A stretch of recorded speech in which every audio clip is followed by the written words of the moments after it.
ზაფხული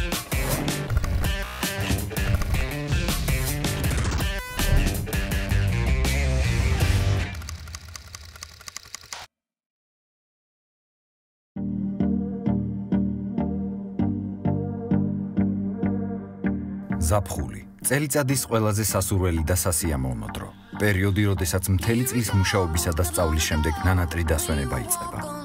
საქართველოში უამრავი ადგილია, სადაც ზაფხულის თვეების სასიამოვნოდ გატარება შეგიძლია. ერთ-ერთი მათგანი აჭარა. მეგობრებთან ერთად გართობა, მზე და რუჯი მძიმე სამუშაო წლის დავიწყებისა და სტრესის მოხსნის საუკეთესო საშუალებაა.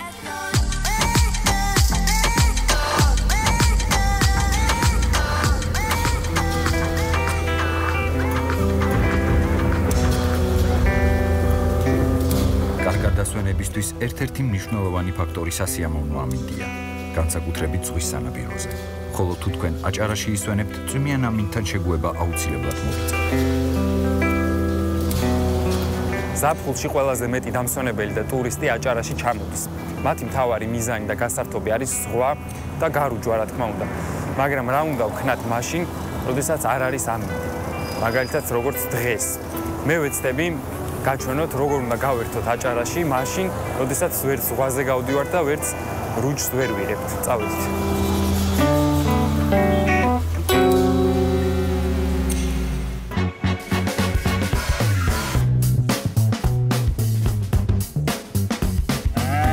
აჭარა საკმაოდ მდიდარია ლამაზი და საინტერესო ადგილებით. მათ შორის არის რამდენიმე, რომელთა მონახულებაც აუცილებელია. ჩვენი შემდეგი გაჩერება სწორედ ერთ-ერთი მათგანი. მტირალას ტყე-პარკი. შემდეგი გაჩერება არის მტირალას პარკი. და რატომ ქვია ამ ეროვნულ პარკს მტირალა? ესე იგი, როგორც გავარკვიე, სინესტის მაჩვენებლით, ეს ტერიტორია არის მსოფლიოში მესამე ადგილზე.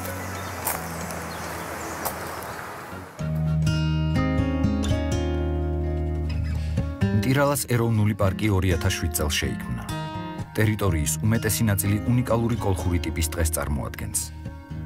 აქ შეხვდებით ეგრეთ წოდებულ რელიქტურ მცენარეებსაც, ანუ იმ მცენარეებს, რომლებიც ამ ტერიტორიაზე გამყინვარების პერიოდიდან შემორჩა.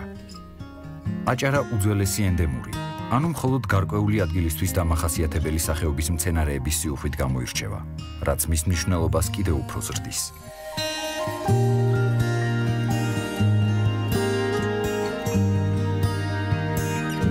ეხლა ჩვენ მოვედით მტირალას საბაგიროსთან, რომელიც გააკეთა ადგილობრივმა მცხოვრებმა.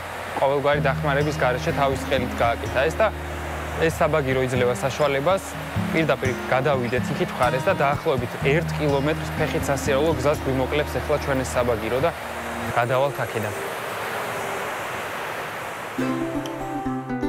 მტირალას ეროვნულ პარკში ბუნების დათვალიერებასთან ერთად მძაფრი შეგრძნებებისა და ექსტრიმის მოყვარულებს საინტერესო გასართობი ზიპლაინი გელით.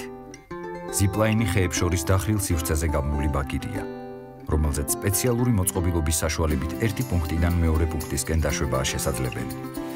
მოვედით ზიპლაინზე და ეხლა ვეცდები გადავიდე.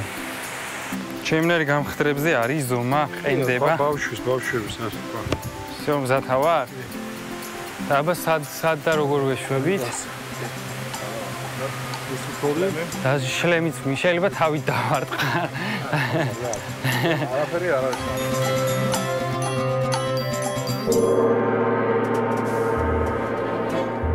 ანუ ესე გაუშვაროთ ხო გაწუდეს. თელ შეგიძლია გეჭიროს თოქზე. იცი ესე რომ ჩავუჟდე თავიდან ესე გადავეშვა შეიძლება ჩაკუზული. იგი როგორ არა? რამდენ ტონას უძლებს? დაახლოებით 3 ტონას, მაგრამ 250 კილოზე გვაქვს. გათვლილი. 55 ვარ მე. ძალიან ჟუტკია. ეს ცოტა ქვევით. აბა დროებით არა. ხელი არ მკარათ არავინ. გოგოები ხტებიან, ხო? დამამხნევე ძოწე. ფერი დამეკარგა უკვე. დამეკარგებ. კაი, წავალ, ხო?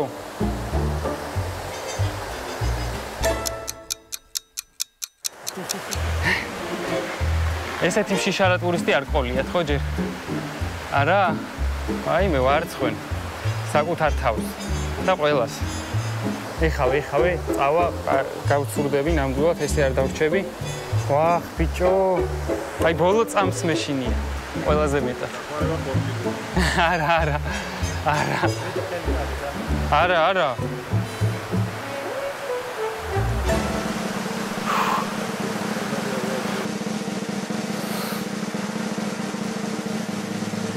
Είμαι ძალიან მეშინ. დავით.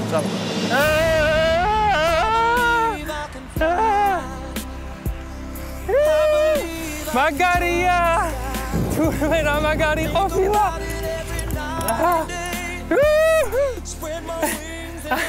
მაგარია. თურმე რა კაი ყოფილა და რის გამო ნერვიულობდი ამდენს.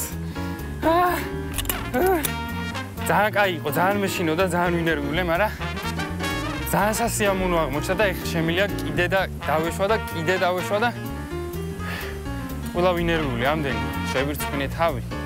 დავტანჯე ის ხალხი. მოკლედ ძალიან კაი იყო.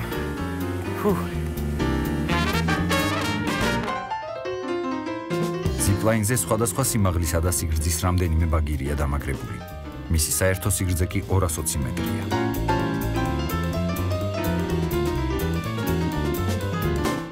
ზიპლაინი დასრულდა, როგორც იქნა, არც ისეთ სასში აღმოჩნდა, როგორც მეგონა და ჩანჩქერისკენ განვაგრძობთ ეხა გზას. ტყეპარკის ტერიტორია უხნალექიანია. ის ზღვის დონიდან 1391 მეტრის სიმაღლეზე მდებარეობს. წლიური ნალექის მაჩვენებელი კი ძალიან მაღალია. სწორედ აქედან მოდის სახელწოდება მტირალაც. ზღვიდან შემოსულ ტენიანი ჰაერის მასებს აქაური მთები აკავებს, რაც ადგილობრივ ჰავას განსაზღვრავს. ამიტომ თამამად შეიძლება ითქვას, რომ აჭარის გადაუღებელი წვიმები ნაწილობრივ ამ მთების დამსახურებაცაა. ჩანჩქერზეც მოვედით, ტაბლნარის ჩანჩქერი, ესე ქვია. მასსა სიმაღლე აქვს 25 მეტრი. ჩანჩქერის წყალი ტყეპარკში მდებარე პატარ-პატარა მდინარეებს უერთდება, რომლითაც ბათუმის სასმელი წყლით მარაგდება. ასე რომ წაბლნარის ჩანჩქერს თავისი წვლილი ზღვისპირა ქალაქის წყლით მომარაგებაში შეაქვს. ჩანჩქერთან ისეთი სიცივეა, ივლისია თუ იანვარი ვერ გაიგებ და მე მინდა რომ ეს წყალი გავსინჯო ისე რომ არ წავიდე და მაგას ვაკეთებ ეხა ზუსტად.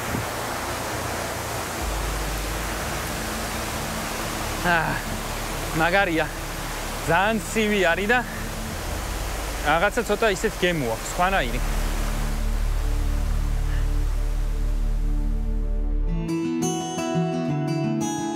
დაცულ ტერიტორიაზე მრავალი საუკუნის წინ აშენებულ და მიტოვებულ სახლებთან ერთად ახალი სახლებიც დგას და აქ ხალხი დღესაც ცხოვრობს.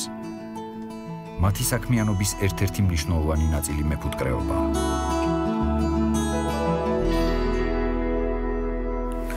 ეხლა ჩვენ მოვდივართ ბეგის სახლთან. ესე ქვია სახლს, რომელიც აქ დგას ტერიტორიაზე და არის 300 წლის დაახლოებით.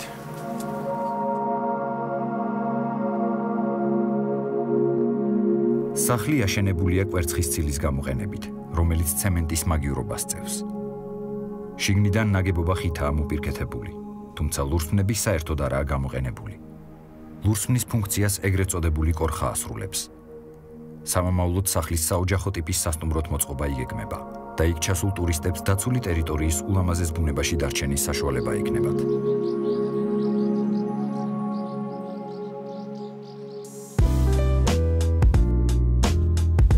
ტირალას ეროვნული ტყეპარკის მთლიანი ფართობი არის 16,000 ჰექტარი.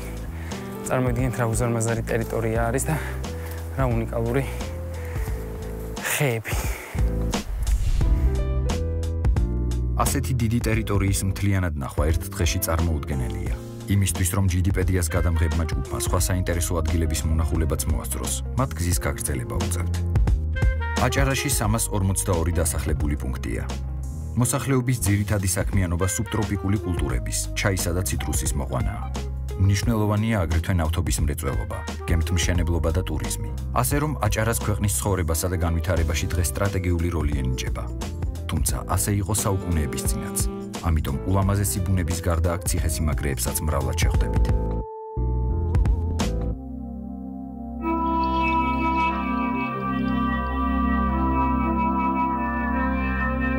პეტრას ციხეზე ამოვედი ახლა მე, რომელიც მე-6 საუკუნეში ბერძენი იმპერატორის იუსტინიანეს ბრძანებით ააგეს. პეტრა ბერძნულად კლდეს ნიშნავს. ციხე ტიპიური ლაზური სიმაგრეა და მას როგორც მთავარ მაგისტრალზე მდებარე ციხეს ეკონომიკური მნიშვნელობა ჰქონდა. არსებობს ესეთი ვარაუდიც, რომ შოთა რუსთაველმა ვეფხისტყაოსანში ქაჯეთის ციხეთ სწორედ ეს პეტრას ციხე აღწერა. არქეოლოგიური გათხრების დროს აქ სხვადასხვა პერიოდის ნაკეთობები აღმოაჩინეს. გვიან ბრინჯაო, ადრე რკინის ხანიდან დაწყებული გვიანდელი შუა საუკუნეებით დასრულებული. პეტრას ციხეზე ერთი ლეგენდაც არსებობს. ლეგენდის თანახმად, თამარ მეფე ზღვიდან შემოსულა და ციხეზე ასვლის დროს წაბარბაცდა. სწორედ მაშინ უწოდა მან აქაურობას ქაჯეთის ციხე. ამ უძველეს სამოსახლო ადგილზე ბიზანტიის იმპერატორმა იუსტიანემ კარგად გამაგრებული ციხე-ქალაქი დააარსა, რომელიც სავაჭრო სტრატეგიულ ცენტრად იქცა. აქ თავს იყრიდა მნიშვნელოვანი საზღვაო და სახმელეთო გზები, რომლებიც აღმოსავლეთ შავიზღვისპირეთ საქართველოს ცენტრალურ რაიონებთან, ბიზანტიასთან, სომხეთთან და სპარსეთთან აკავშირებდა. პეტრას ციხის კედლებთან 540-550-იან წლებში ორი იმდროინდელი უდიდესი იმპერია, რომის და სპარსეთის იმპერია იბრძოდა ერთმანეთის წინააღმდეგ. მე-18 საუკუნის პირველ ნახევარში ციხის ძირის ტერიტორია ოსმალებმა დაიპყრეს. ის საქართველოს 1878 წელს დაუბრუნდა.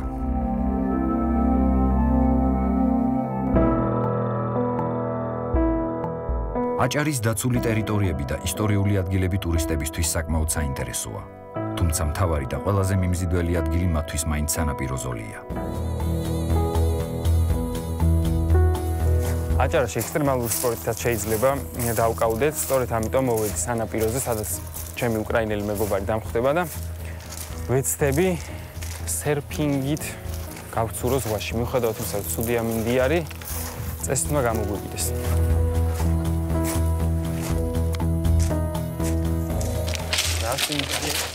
Как дела? Отлично, как у вас? Отлично, все.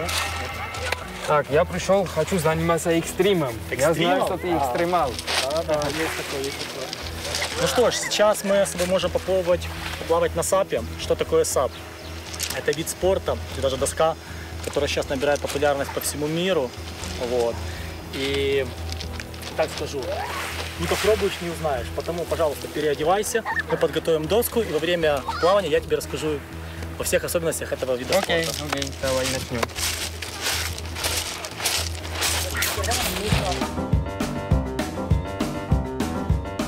Сапсерфинგი. ასე ჰქვია სპორტის სახეობას, რომელიც სულ რამდენიმე წელია არსებობს და მთელს მსოფლიოში დიდი პოპულარობით სარგებლობს. საპი გასაბერი მოწყობილობაა და მას სპეციალური ჩანთა და სპეციალური ინვენტარი მოყვება. რამდენიმე წუთი და სერფინგის ეგრეთ წოდებული დაფა მზადაა. საპით ცურაობისას აუცილებელია ნიჩაბიც. თუმცა ეს მისი სერფინგისგან გამასხვავებელი ერთადერთი ნიშანი არ არის. საპით სრიალისთვის არ გჭირდება დიდი ტალღების ლოდინი. მისი გამოყენება შეიძლება როგორც ზღვაში, ასევე მდინარესა და ტბაში. ის მშვენიერი სასწავლო საშუალებაა მათთვის, ვისაც მომავალში ტალღებზე სრიალი, ჩვეულებრივი სერფინგი სურს. საპსერფინგი მთელი სხეულის კუნთებს ავარჯიშებს. ასე რომ თუ სპორტის ამ სახეობით დაკავდებით, აუცილებლად შეინარჩუნებთ კარგ ფორმასა და კარგ განწყობას. თუმცა უნდა აღინიშნოს, რომ ის საერთოდ არ აღმოჩნდა ისეთი ექსტრემალური, როგორიც დათოს თავიდან ეგონა. ჩემი გაკვეთილი და გართობა დასრულდა, წავიდი გავშრე ზაცივარ.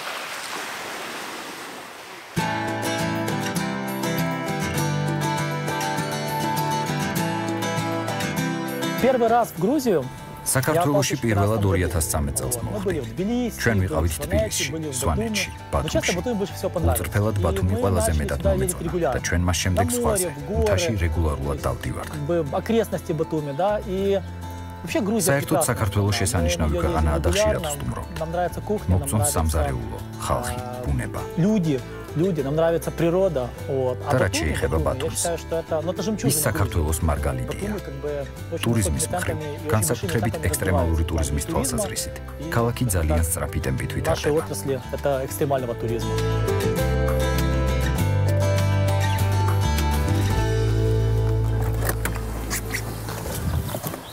მოვედით დანიშნულების ადგილას, ახლა ჩვენ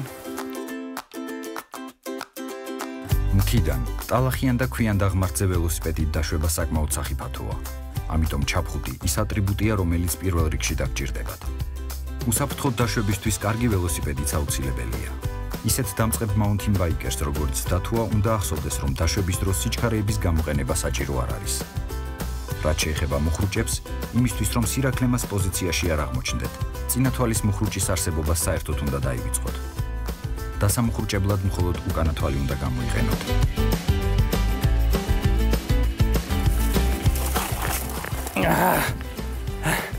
დავილეწე. არ არის ეს ჩემი სპორტი.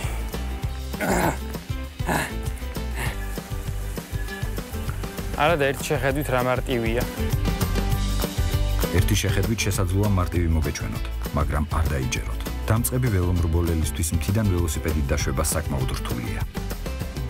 დასახიჩრებულ სხეულს კი ისევ უსაფრთხოდ გართობა ჯობია. ჩემი მთიდან დაშვება მოკლედ დასრულდა. და რავი, რაც შევძელი, როგორც შევძელი და რა სიმაღლიდან შევძელი, ისე ხენი. ისეც ასე წავედით. აჭარაში საქართველოს ამ უმშვენიერეს კუთხეში შეგიძლიათ უამრავი ლამაზი და ისტორიული ადგილი მოინახულოთ. დასვენების დღეები სურვილისამებრ მშვიდ გარემოში გაატაროთ, ან მძაფრი შეგრძნებები გამოსცადოთ. ასე რომ თუ კი აჭარაში ჩასულებს უამინდობა დაგხვდათ, გული არ დაგწყდეთ, რადგან ზღვის გარდა იქ ბევრი საინტერესო სანახაობა და გასართობი გელით.